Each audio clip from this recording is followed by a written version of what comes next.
지금 이 순간 당신은 중요한 결정을 내리고 있습니다. 그 선택이 옳지 않다면 무엇을 잃게 될까요? 이 질문에 대한 답을 찾는 일이 막막하게 느껴질 수도 있습니다. 그러나 이건 우리가 매일같이 직면하는 문제이기도 하죠. 오늘 아침 당신은 무언가를 선택했고 또 포기했을 겁니다. 점심을 먹으면서도 업무를 처리하면서도 머릿속에 끊임없이 이어지는 생각들. 이 선택이 맞을까? 다른 길은 더 행복했을까? 안녕하세요, 여러분. 오늘도 마음의 무게가 한껏 느껴지는 하루를 보내셨나요? 아마 많은 분들이 공감하실 겁니다. 생각이 많고 예민한 성격으로 하루하루를 살아가며 나는 과연 행복한 삶을 살고 있는 걸까? 이 질문에 대한 답을 찾는 여정을 이어가고 계실 텐데요. 그렇다면 오늘의 이야기를 꼭 끝까지 들어주세요. 왜냐하면 오늘의 주제는 바로 생각이 많고 예민한 사람이 노후를 행복하게 사는 방법입니다. 먼저 이런 분의 이야기를 들려드릴게요. 어느 50대 여성 유미 씨의 이야기입니다. 유미 씨는 스스로를 생각이 너무 많은 사람이라고 부릅니다. 어릴 적부터 사소한 일에도 걱정이 많았고 누군가의 말 한마디에도 쉽게 상처를 받았습니다. 그녀는 평생 열심히 살았습니다. 학교에서, 직장에서, 가정에서 늘 최선을 다했죠. 그러나 정작 그녀 자신은 행복하다고 느낀 적이 없었습니다. 왜 이렇게 불안한 걸까? 나는 왜 이렇게 살고 있는 거지? 50대 중반에 접어든 그녀는 은퇴를 앞두고 더 큰 고민에 빠졌습니다. 노후는 어떻게 보내야 할까? 내가 좋아하는 건 뭘까? 이렇게 불안하게 살다가 결국 나는 어떤 삶을 살았다고 말할 수 있을까? 어느 날 친구의 권유로 명상을 배우기 시작했습니다. 처음엔 긴가민가 했지만 하루 10분씩 눈을 감고 자신의 호흡에 집중하는 일이 어느새 그녀의 일상에 스며들었습니다. 그리고 서서히 깨닫게 되었죠. 내가 그렇게 붙잡고 있었던 불안과 걱정들은 사실 대부분 나의 상상 속에서 만들어진 것이었다. 생각이 많은 사람들이 행복을 찾으려면 어떻게 해야 할까요? 철학자 에피테토스는 이런 말을 남겼습니다. 우리가 통제할 수 없는 것에 집착하지 말라. 행복은 통제할 수 있는 것을 잘 다루는 데서 나온다. 이 이야기는 유미 씨의 경험과 맞닿아 있습니다. 우리 대부분은 미래에 일어날 일을 걱정하거나 과거의 선택을 후회하느라 현재의 행복을 놓치고 살아갑니다. 그렇다면 노후를 앞두고 행복한 삶을 찾으려면 어떻게 해야 할까요? 오늘 영상에서는 이 질문에 대한 답을 4가지 방법으로 풀어보려고 합니다. 첫 번째, 생각을 단순화하는 연습. 두 번째, 자신만의 루틴을 만드는 일. 세 번째, 타인과의 건강한 관계 유지. 네 번째, 자신을 이해하고 사랑하는 시간 갖기. 이제부터 이 4가지 방법을 실제 사례와 함께 하나씩 깊이 이야기해 보겠습니다. 지금 듣고 계신 여러분, 혹시 나는 예민하고 생각이 많아서 힘들다고 느껴본 적 있나요? 그렇다면 오늘 이야기 속에서 작은 위로를 찾아보세요. 여러분, 생각이 많을수록 삶은 복잡하게 느껴질 때가 많죠. 유미 씨처럼 하루하루 불안 속에서 헤매는 느낌이 들기도 하고요. 그렇다면 우리가 생각을 조금 단순화할 수 있다면 어떨까요? 마치 얽혀있는 실타래를 하나씩 풀어나가듯 말입니다. 이제 첫 번째 방법인 생각을 단순화하는 연습에 대해 이야기해 보겠습니다. 이번 파트에서는 실제 사례를 통해 단순화가 얼마나 중요한지 그리고 어떻게 실천할 수 있는지를 나눠보려고 해요. 김민호 씨는 40대 후반의 직장인이었습니다. 늘 성실하고 인정받는 사람이었지만 그의 머릿속은 항상 수많은 걱정으로 가득했죠. 오늘 했던 회의가 잘못된 건 아닐까? 동료가 내 말을 오해한 건 아니겠지?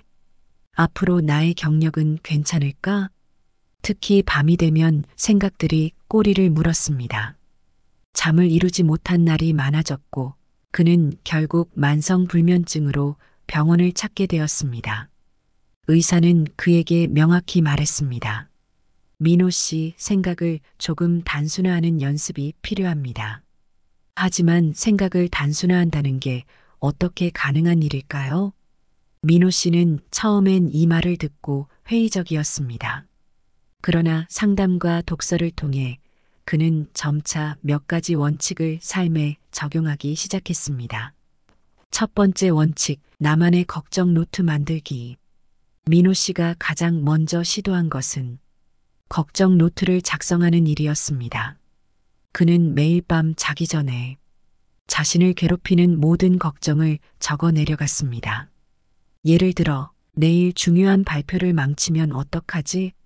상사가 오늘 내 태도를 이상하게 본 건 아닐까?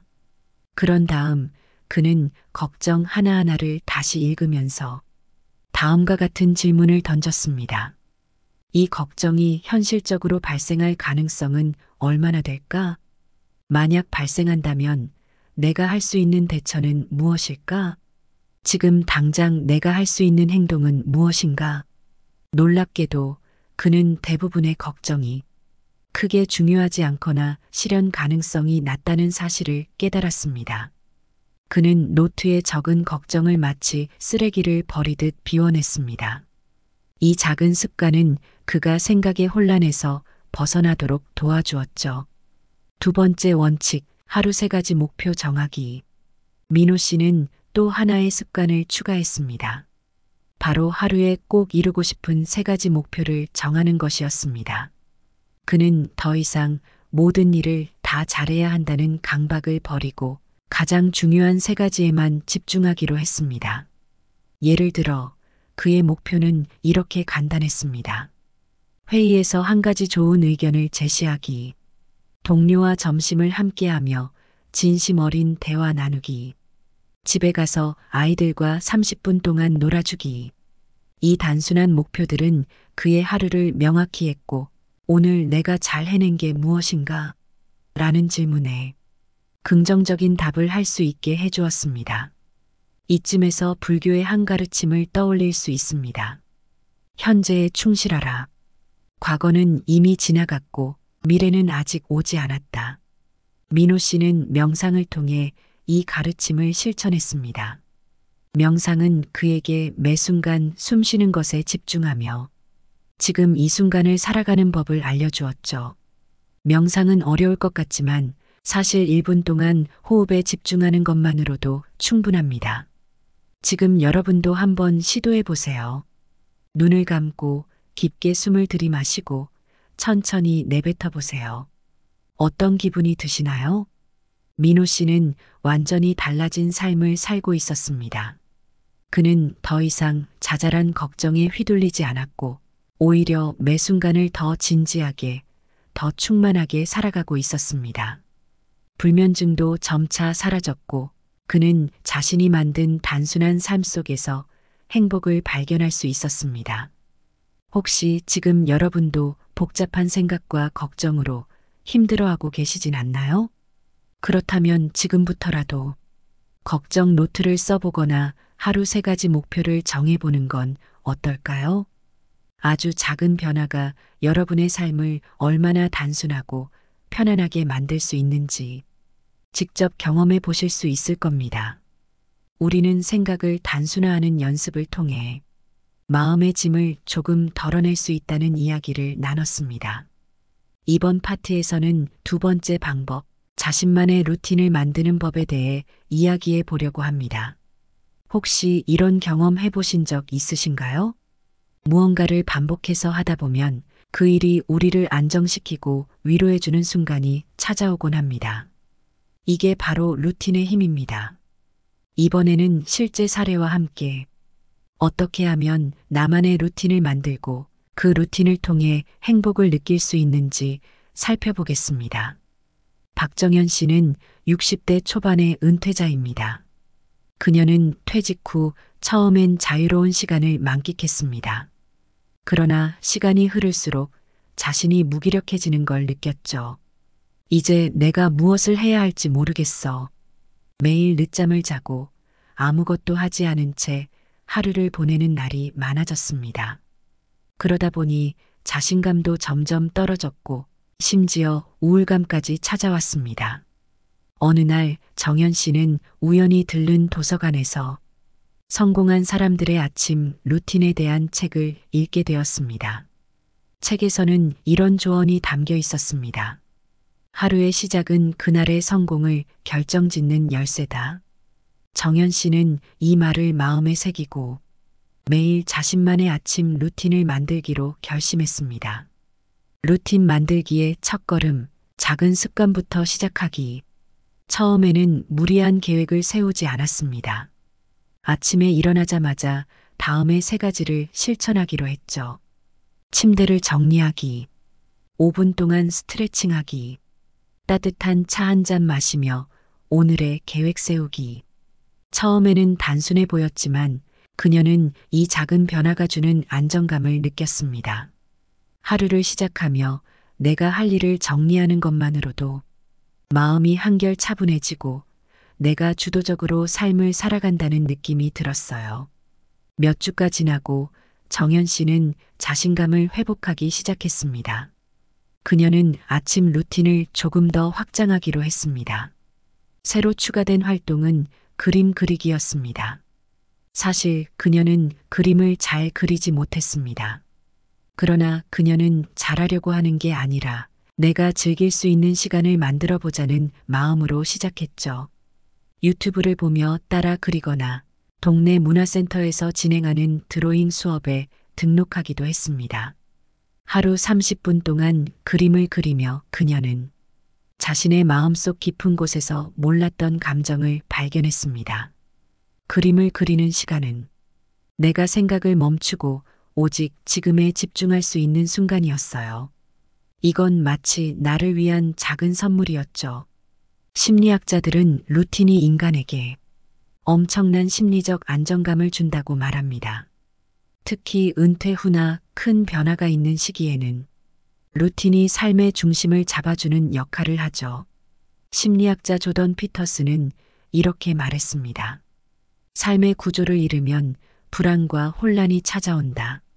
루틴은 삶의 질서를 회복하고 안정감을 준다. 그렇다면 여러분도 루틴을 만들어 보고 싶으신가요? 여기 간단한 팁을 드릴게요. 소소한 목표부터 시작하세요.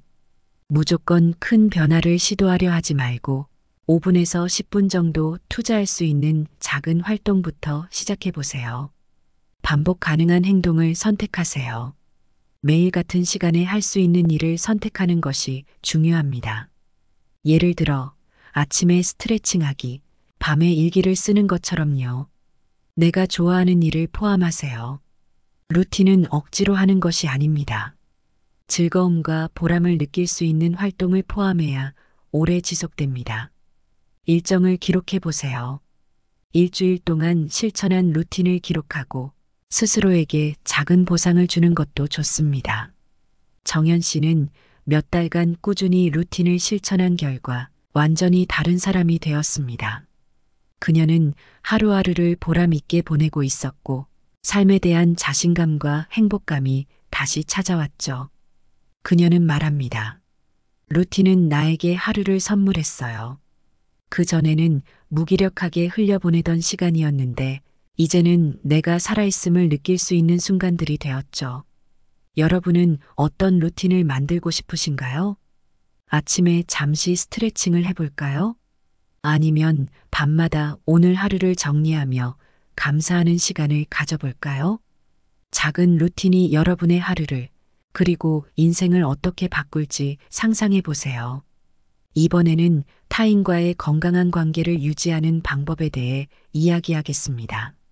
앞서 우리는 자신만의 루틴을 만들어 삶을 단순하고 행복하게 만드는 법을 이야기했었죠.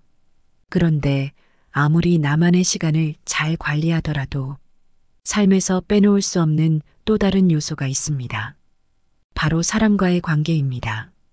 때로는 관계에서 오는 행복이 삶을 가득 채우지만 반대로 관계에서 오는 스트레스가 우리를 지치게 하기도 하죠. 특히 생각이 많고 예민한 분들은 작은 말 한마디에도 크게 영향을 받고 스스로를 탓하며 마음의 무게를 느끼는 경우가 많습니다. 이수진 씨는 50대 초반의 상담사입니다. 그녀는 많은 사람들의 이야기를 들어주며 위로와 도움을 주는 일을 하고 있었지만 정작 본인은 인간관계에서 어려움을 겪고 있었습니다. 친구의 부탁을 거절하지 못하고 가족의 문제를 해결하려다 자신이 지치기 일쑤였죠. 그녀는 스스로를 돌아보며 깨달았습니다. 나는 다른 사람들에게 너무 많이 주고 있었어. 그렇다고 나쁜 건 아니지만 내가 점점 무너지고 있다는 게 문제야. 그녀는 건강한 관계를 유지하기 위해 새로운 원칙들을 세우기 시작했습니다. 첫 번째 원칙, 경계를 설정하라. 수진 씨가 가장 먼저 한 일은 자신의 감정과 에너지를 보호하기 위해 명확한 경계를 설정하는 것이었습니다. 그녀는 우선 친구나 가족에게 자신의 한계를 솔직히 말하기 시작했습니다. 예를 들어, 미안하지만 이번 주는 내가 좀 바빠서 도움을 주기 어려울 것 같아. 이 문제는 내가 해결할 수 없는 부분인 것 같아. 처음에는 상대방이 섭섭해할까 걱정이 되었지만 오히려 대부분의 사람들은 수진 씨의 솔직함을 이해하고 존중해 주었습니다. 그녀는 말합니다. 경계는 관계를 단절하는 것이 아니라 오히려 더 건강한 관계를 만드는 거더라고요. 두 번째 원칙, 공감과 자기 보호의 균형 맞추기. 상담사로서 수진 씨는 늘 상대방의 감정에 공감하며 살아왔습니다. 하지만 과도한 공감은 오히려 그녀 스스로를 소진시키는 결과를 낳았습니다. 그래서 그녀는 공감과 자기 보호 사이의 균형을 찾기 시작했습니다. 상대방의 이야기를 들을 때도 그 감정을 전부 자신에게 받아들이기보다는 저 사람의 감정을 이해한다는 정도로만 공감하려고 노력했죠. 또한 상대의 문제를 해결하려는 부담을 내려놓았습니다. 나는 그 사람의 문제를 해결할 의무가 없다. 다만 그가 스스로 해결할 수 있도록 옆에서 함께 있어주는 것만으로도 충분하다. 이런 생각은 수진 씨를 훨씬 자유롭게 만들어 주었고 그녀는 이제 더 많은 사람들에게 긍정적인 영향을 줄 수 있게 되었습니다. 세 번째 원칙, 중요한 관계에 더 집중하라. 수진 씨는 지나치게 많은 사람들에게 에너지를 쏟고 있다는 사실을 깨달았습니다. 그래서 그녀는 삶에서 가장 중요한 사람들과의 관계에 더 집중하기로 결심했습니다. 그녀는 하루에 10분이라도 가족과 진심 어린 대화를 나누고 친구들과의 약속도 정성껏 챙겼습니다. 반대로 자신을 힘들게 하거나 긍정적인 영향을 주지 못하는 관계는 서서히 정리해 나갔죠. 결과적으로 그녀의 인간관계는 더 단순해졌고 그녀는 관계에서 오는 부담보다는 기쁨과 위로를 더 많이 느낄 수 있었습니다. 불교에서는 인간관계를 연으로 설명합니다. 모든 만남에는 인연이 있다. 그리고 그 인연은 억지로 끌어당기거나 붙잡을 수 없다. 수진 씨는 이 가르침을 통해 깨달았습니다. 모든 관계를 붙잡으려 하기보다는 현재의 인연을 존중하고 자연스럽게 흘러가는 것을 받아들이는 것이 더 중요한 자세라는 것을 말이죠. 그렇다면 여러분은 건강한 관계를 유지하기 위해 무엇을 할 수 있을까요? 다음에 작은 연습들을 시도해 보세요. 감사 노트를 써보세요. 가까운 사람들에게 감사한 점을 하루에 하나씩 적어보세요. 이 습관은 관계에 대한 긍정적인 마음을 키워줍니다. 거절을 연습하세요. 거절은 상대방을 배척하는 것이 아니라 나를 지키는 방법이라는 사실을 기억하세요. 소중한 사람과의 시간을 확보하세요. 하루에 5분이라도 진심을 담은 대화를 나누는 것, 그것만으로도 관계는 훨씬 단단해집니다. 지금의 수진 씨는 타인과의 관계에서 더 이상 스트레스를 받지 않습니다. 오히려 관계 속에서 안정감과 행복을 찾을 수 있게 되었죠. 그녀는 이렇게 말합니다. 관계란 서로의 삶에 조금씩 따뜻한 온기를 더해주는 것 같아요. 그러니 나도 상대방도 편안해야 진짜 좋은 관계가 되는 거죠. 여러분은 지금 어떤 관계에 계신가요? 혹시 지나치게 많은 부담을 느끼고 있거나 스스로를 소진시키고 있진 않나요? 오늘부터라도 작은 경계를 세우고 중요한 사람들과의 시간을 만들어 보세요. 마지막으로 행복한 삶의 마지막 열쇠. 삶의 의미를 찾는 법에 대해 알아보려고 합니다. 우리가 가장 중요하게 생각해야 할 주제, 바로 삶의 의미를 찾는 법에 대해 이야기해 보려고 합니다. 여러분은 한 번쯤 이런 질문을 스스로에게 던져보셨을 겁니다. 내 삶의 목적은 무엇일까? 나는 왜 이 일을 하고 있을까? 이 질문은 때로 우리를 두렵게 하고 답을 찾지 못해 혼란스럽게 만들기도 합니다. 하지만 이 물음은 단순한 혼란이 아니라 우리 삶을 진정으로 충만하게 만드는 중요한 출발점이기도 하죠. 그럼 이 마지막 여정에서 우리의 삶을 빛나게 할 의미를 함께 찾아보겠습니다. 최정우 씨는 70대 후반의 은퇴자입니다. 그는 젊은 시절부터 은행원으로 일하며 가족을 부양하고 자녀들을 성공적으로 키워냈죠. 겉으로 보면 성공적인 삶처럼 보였지만 그의 마음속에는 은퇴 이후 큰 공허함이 자리 잡았습니다. 내가 이제 더 이상 필요하지 않은 사람이 된 걸까? 정우 씨는 이렇게 생각하며 스스로를 자책하기도 했습니다. 그는 매일 반복되는 일상 속에서 삶의 이유를 찾지 못하고 점점 더 우울해졌습니다. 그러던 어느 날 우연히 집 근처의 공원에서 작은 벤치에 앉아 있는 한 노인을 만났습니다. 그 노인은 정우 씨에게 이런 말을 건넸습니다. 인생의 목적은 거창하지 않아도 괜찮아요. 단지 하루에 한 사람이라도 당신 덕분에 웃을 수 있다면 그게 의미 아니겠어요? 정우 씨는 그 말을 듣고 큰 깨달음을 얻었습니다. 삶의 의미는 멀리 있는 것이 아니라 가까운 곳에서 작은 행동으로 만들어지는 것이었죠. 삶의 의미는 때로 거창한 꿈에서 오는 것이 아닙니다. 오히려 소소한 기쁨 속에 숨어 있는 경우가 많죠. 정우 씨는 매일 아침 공원에 가서 길고양이들에게 사료를 주는 것으로 하루를 시작했습니다. 처음에는 단순한 행동처럼 느껴졌지만 이 작은 습관이 그의 삶에 새로운 활력을 불어넣었습니다. 고양이들의 반응을 보며 웃고 그들 덕분에 하루가 더 풍성해지는 것을 느꼈죠. 또한 동네 아이들에게 옛날 이야기를 들려주는 시간을 가지며 그가 젊었을 때 겪었던 경험들을 나누기 시작했습니다. 내가 살아온 시간들이 이 아이들에게 작은 교훈이나 재미를 줄 수 있다니 그게 참 뿌듯하더라고요. 이처럼 작은 기쁨을 발견하고 실천하는 것만으로도 우리는 삶의 의미를 새롭게 정의할 수 있습니다. 삶의 의미를 찾는 또 다른 방법은 타인을 돕는 과정에서 찾아볼 수 있습니다. 정우 씨는 은퇴 후 지역 복지센터에서 어르신들을 위한 금융 상담 자원봉사를 시작했습니다. 그는 젊은 시절 쌓아온 경험과 지식을 활용해 어려움을 겪는 사람들에게 도움을 주었습니다. 처음에는 단순히 시간을 보내기 위해 시작했지만 그는 점점 더 자신의 일이 의미 있다는 것을 깨닫게 되었습니다. 제가 도와준 덕분에 한 분이 연금을 제대로 받을 수 있게 되었을 때 저는 정말 말로 표현할 수 없는 보람을 느꼈어요.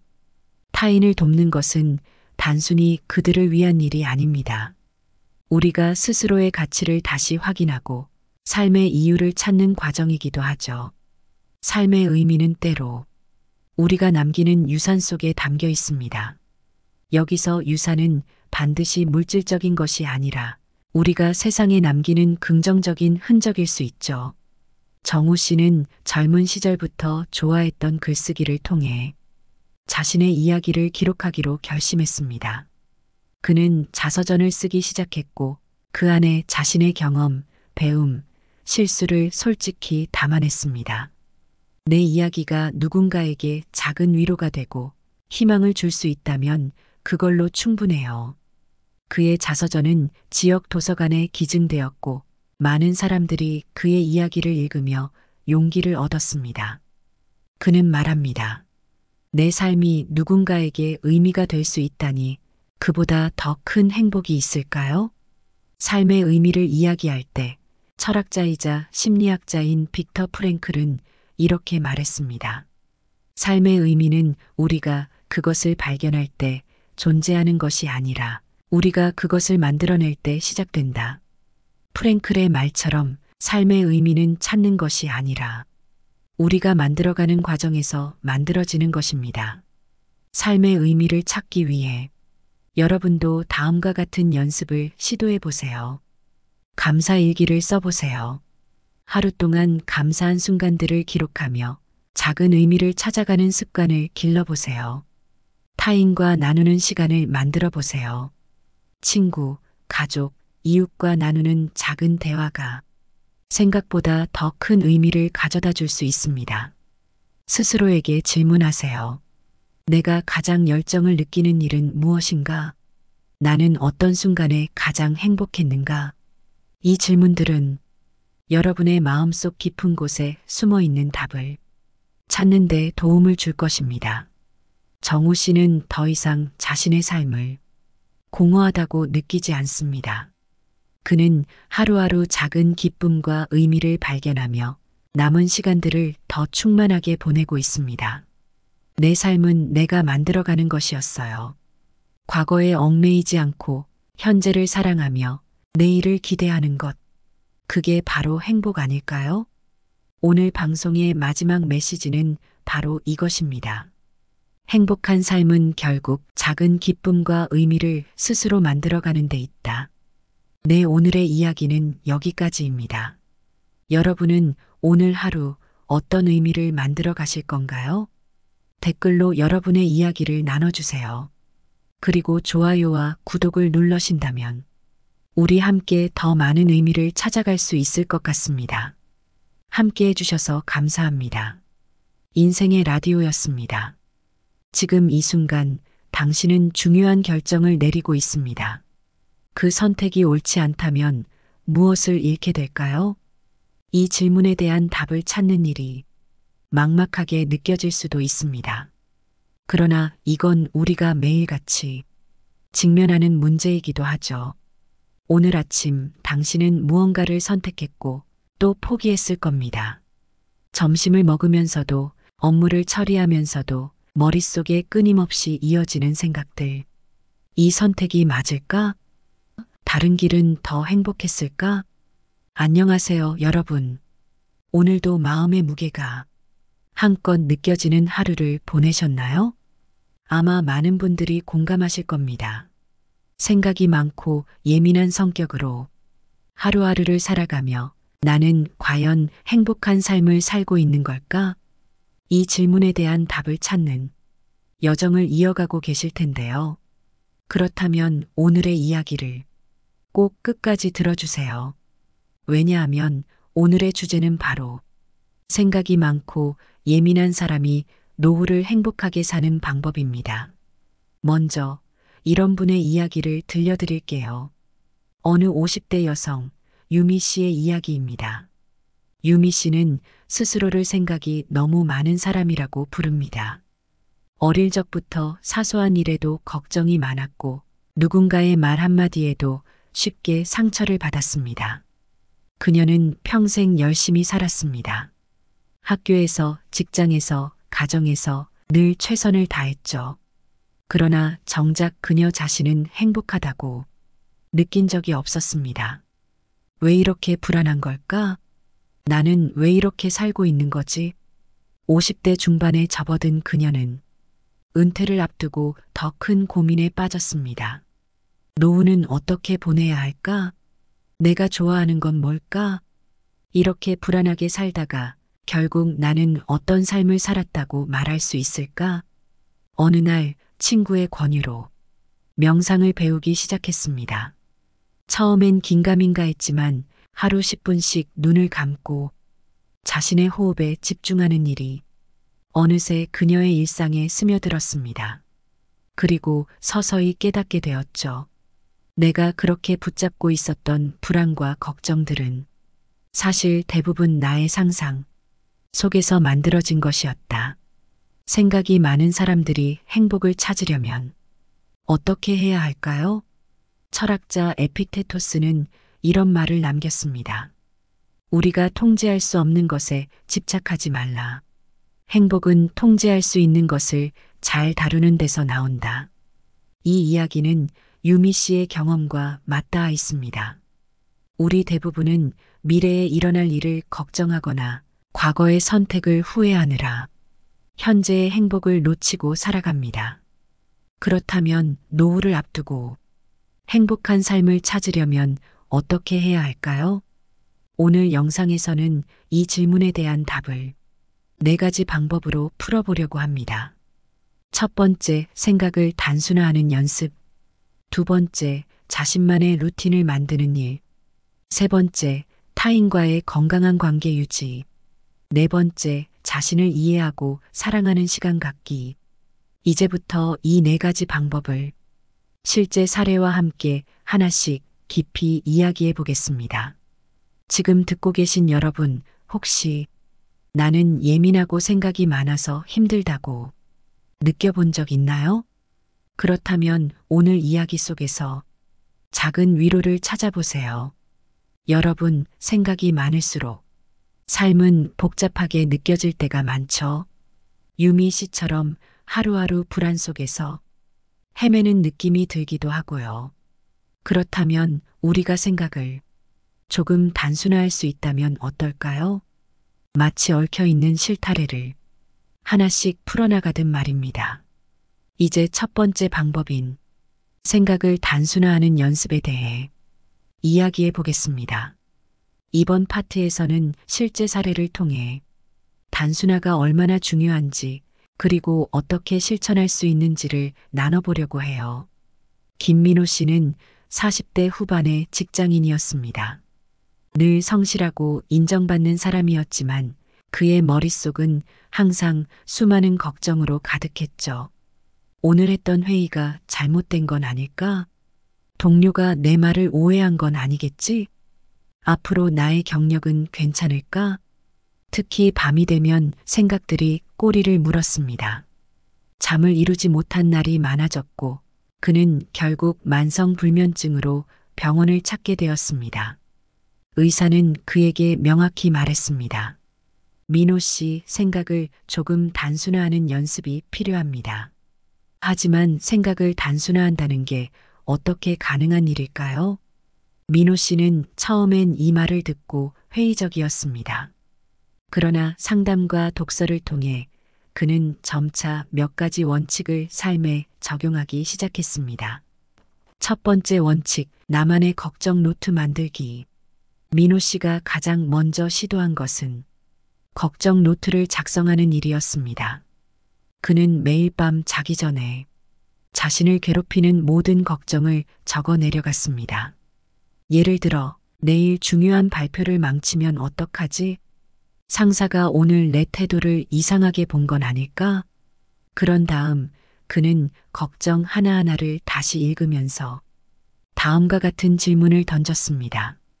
이 걱정이 현실적으로 발생할 가능성은 얼마나 될까? 만약 발생한다면 내가 할 수 있는 대처는 무엇일까? 지금 당장 내가 할 수 있는 행동은 무엇인가? 놀랍게도 그는 대부분의 걱정이 크게 중요하지 않거나 실현 가능성이 낮다는 사실을 깨달았습니다.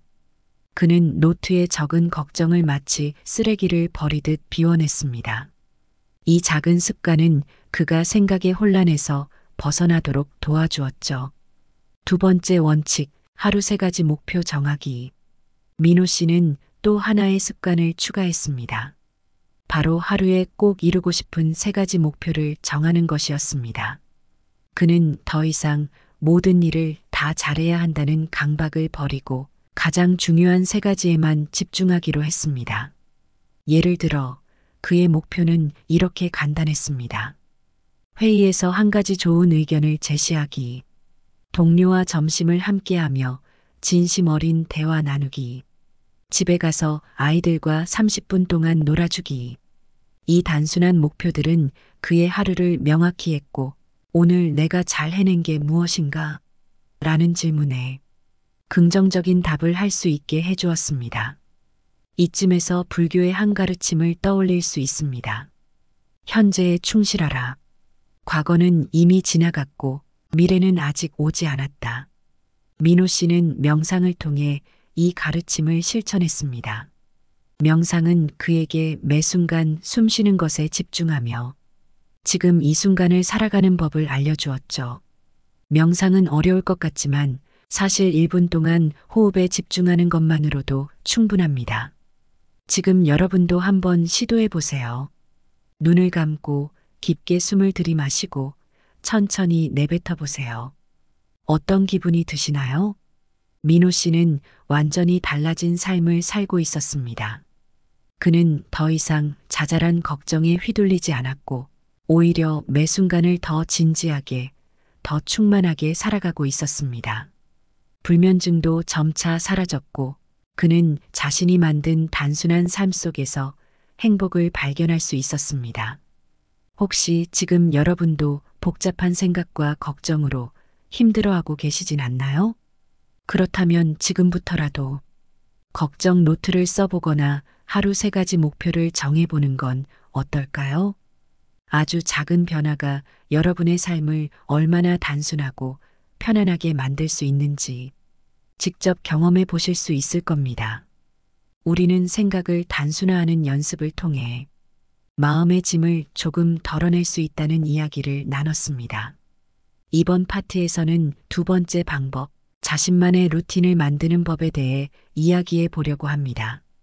혹시 이런 경험 해보신 적 있으신가요? 무언가를 반복해서 하다 보면 그 일이 우리를 안정시키고 위로해주는 순간이 찾아오곤 합니다. 이게 바로 루틴의 힘입니다. 이번에는 실제 사례와 함께 어떻게 하면 나만의 루틴을 만들고 그 루틴을 통해 행복을 느낄 수 있는지 살펴보겠습니다. 박정현 씨는 60대 초반의 은퇴자입니다. 그녀는 퇴직 후 처음엔 자유로운 시간을 만끽했습니다. 그러나 시간이 흐를수록 자신이 무기력해지는 걸 느꼈죠. 이제 내가 무엇을 해야 할지 모르겠어. 매일 늦잠을 자고 아무것도 하지 않은 채 하루를 보내는 날이 많아졌습니다. 그러다 보니 자신감도 점점 떨어졌고 심지어 우울감까지 찾아왔습니다. 어느 날 정연 씨는 우연히 들른 도서관에서 성공한 사람들의 아침 루틴에 대한 책을 읽게 되었습니다. 책에서는 이런 조언이 담겨 있었습니다. 하루의 시작은 그날의 성공을 결정짓는 열쇠다. 정연 씨는 이 말을 마음에 새기고 매일 자신만의 아침 루틴을 만들기로 결심했습니다. 루틴 만들기의 첫걸음, 작은 습관부터 시작하기. 처음에는 무리한 계획을 세우지 않았습니다. 아침에 일어나자마자 다음의 3가지를 실천하기로 했죠. 침대를 정리하기, 5분 동안 스트레칭하기, 따뜻한 차 한 잔 마시며 오늘의 계획 세우기. 처음에는 단순해 보였지만 그녀는 이 작은 변화가 주는 안정감을 느꼈습니다. 하루를 시작하며 내가 할 일을 정리하는 것만으로도 마음이 한결 차분해지고 내가 주도적으로 삶을 살아간다는 느낌이 들었어요. 몇 주가 지나고 정연 씨는 자신감을 회복하기 시작했습니다. 그녀는 아침 루틴을 조금 더 확장하기로 했습니다. 새로 추가된 활동은 그림 그리기였습니다. 사실 그녀는 그림을 잘 그리지 못했습니다. 그러나 그녀는 잘하려고 하는 게 아니라 내가 즐길 수 있는 시간을 만들어 보자는 마음으로 시작했죠. 유튜브를 보며 따라 그리거나 동네 문화센터에서 진행하는 드로잉 수업에 등록하기도 했습니다.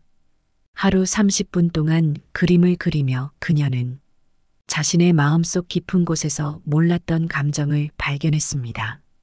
그림을 그리는 시간은 내가 생각을 멈추고 오직 지금에 집중할 수 있는 순간이었어요. 이건 마치 나를 위한 작은 선물이었죠. 심리학자들은 루틴이 인간에게 엄청난 심리적 안정감을 준다고 말합니다. 특히 은퇴 후나 큰 변화가 있는 시기에는 루틴이 삶의 중심을 잡아주는 역할을 하죠. 심리학자 조던 피터스는 이렇게 말했습니다. 삶의 구조를 잃으면 불안과 혼란이 찾아온다. 루틴은 삶의 질서를 회복하고 안정감을 준다. 그렇다면 여러분도 루틴을 만들어 보고 싶으신가요?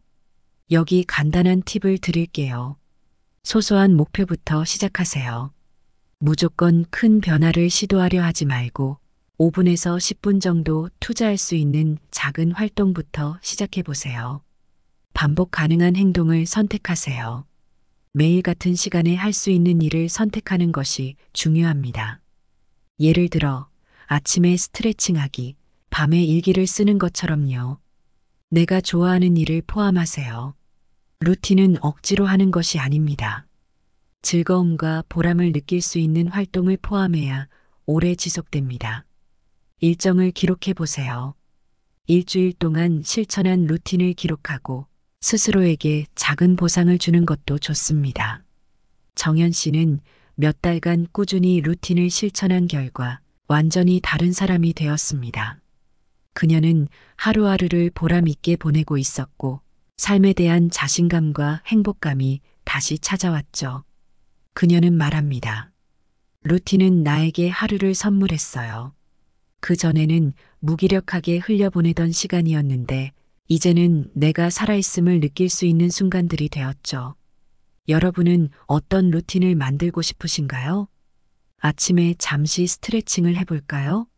아니면 밤마다 오늘 하루를 정리하며 감사하는 시간을 가져볼까요? 작은 루틴이 여러분의 하루를 그리고 인생을 어떻게 바꿀지 상상해 보세요. 이번에는 타인과의 건강한 관계를 유지하는 방법에 대해 이야기하겠습니다. 앞서 우리는 자신만의 루틴을 만들어 삶을 단순하고 행복하게 만드는 법을 이야기했었죠. 그런데 아무리 나만의 시간을 잘 관리하더라도 삶에서 빼놓을 수 없는 또 다른 요소가 있습니다. 바로 사람과의 관계입니다. 때로는 관계에서 오는 행복이 삶을 가득 채우지만 반대로 관계에서 오는 스트레스가 우리를 지치게 하기도 하죠. 특히 생각이 많고 예민한 분들은 작은 말 한마디에도 크게 영향을 받고 스스로를 탓하며 마음의 무게를 느끼는 경우가 많습니다. 이수진 씨는 50대 초반의 상담사입니다.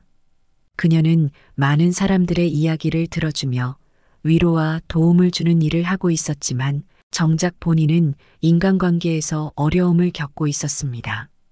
친구의 부탁을 거절하지 못하고 가족의 문제를 해결하려다 자신이 지치기 일쑤였죠.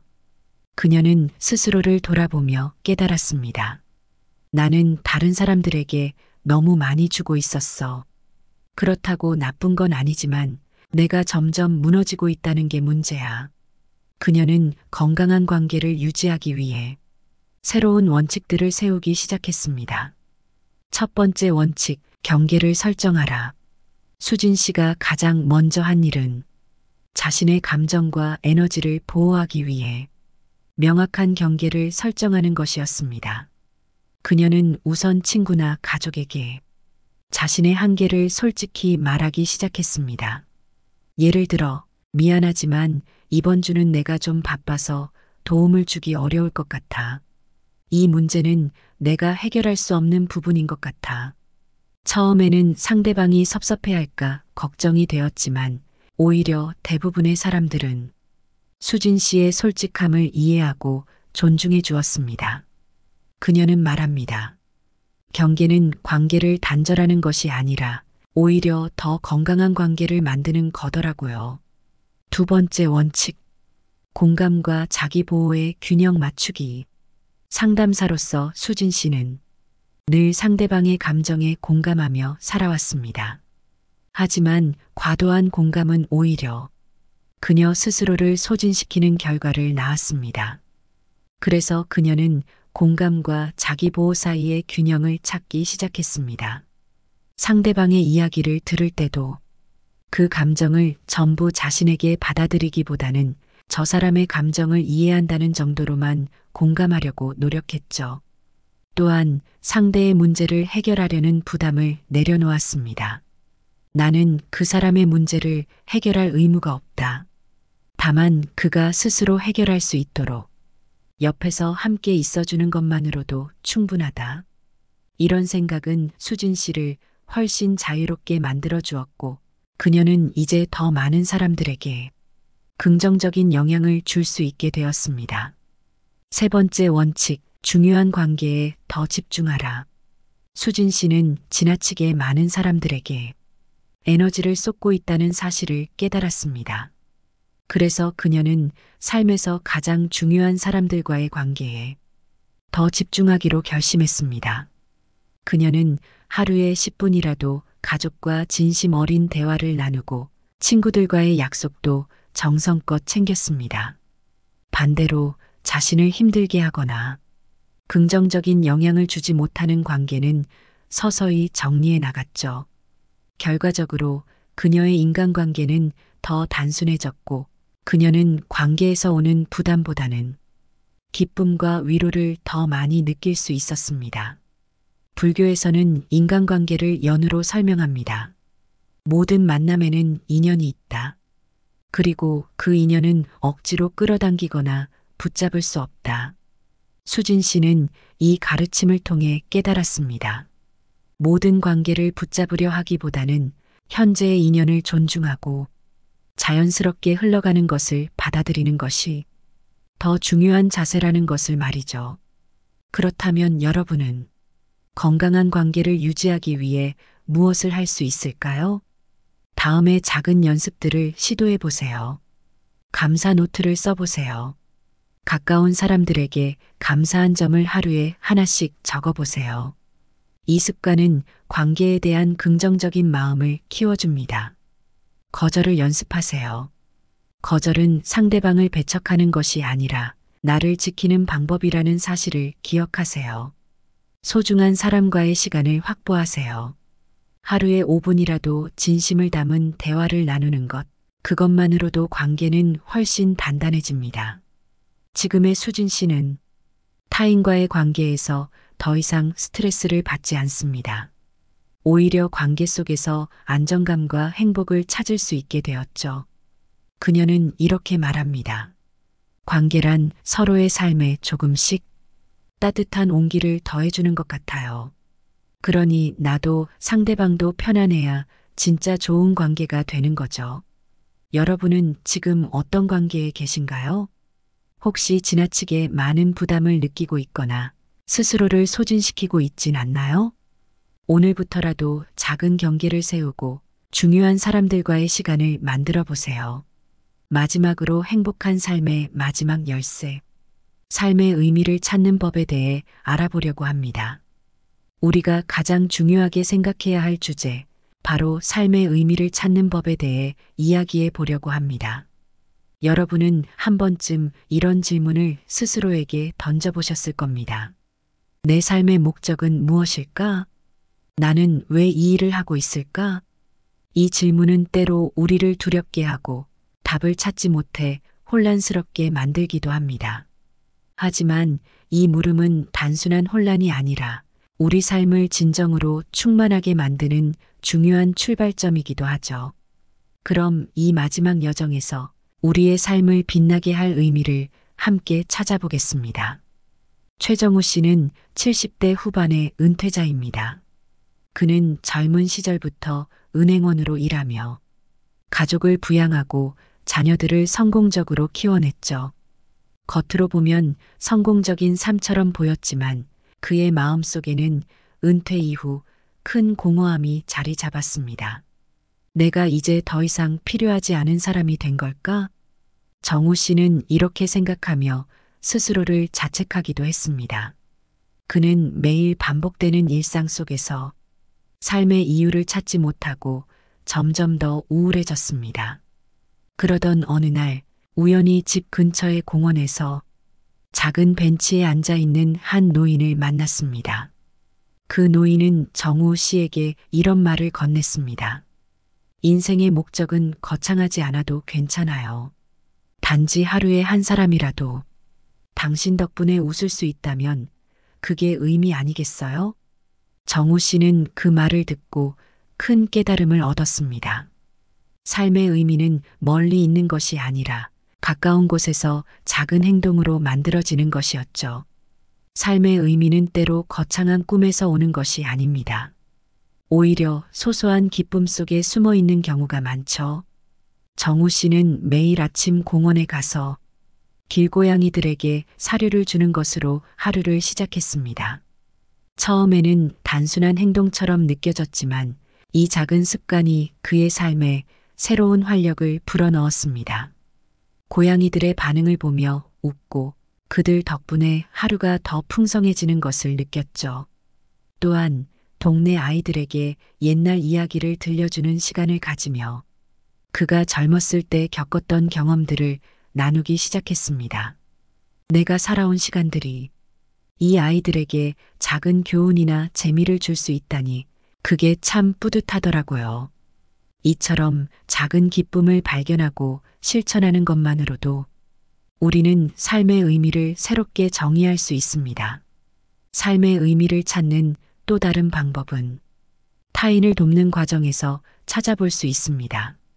정우 씨는 은퇴 후 지역 복지센터에서 어르신들을 위한 금융 상담 자원봉사를 시작했습니다. 그는 젊은 시절 쌓아온 경험과 지식을 활용해 어려움을 겪는 사람들에게 도움을 주었습니다. 처음에는 단순히 시간을 보내기 위해 시작했지만 그는 점점 더 자신의 일이 의미 있다는 것을 깨닫게 되었습니다. 제가 도와준 덕분에 한 분이 연금을 제대로 받을 수 있게 되었을 때 저는 정말 말로 표현할 수 없는 보람을 느꼈어요. 타인을 돕는 것은 단순히 그들을 위한 일이 아닙니다. 우리가 스스로의 가치를 다시 확인하고 삶의 이유를 찾는 과정이기도 하죠. 삶의 의미는 때로 우리가 남기는 유산 속에 담겨 있습니다. 여기서 유산은 반드시 물질적인 것이 아니라 우리가 세상에 남기는 긍정적인 흔적일 수 있죠. 정우 씨는 젊은 시절부터 좋아했던 글쓰기를 통해 자신의 이야기를 기록하기로 결심했습니다. 그는 자서전을 쓰기 시작했고 그 안에 자신의 경험, 배움, 실수를 솔직히 담아냈습니다. 내 이야기가 누군가에게 작은 위로가 되고 희망을 줄 수 있다면 그걸로 충분해요. 그의 자서전은 지역 도서관에 기증되었고 많은 사람들이 그의 이야기를 읽으며 용기를 얻었습니다. 그는 말합니다. 내 삶이 누군가에게 의미가 될 수 있다니 그보다 더 큰 행복이 있을까요? 삶의 의미를 이야기할 때 철학자이자 심리학자인 빅터 프랭클은 이렇게 말했습니다.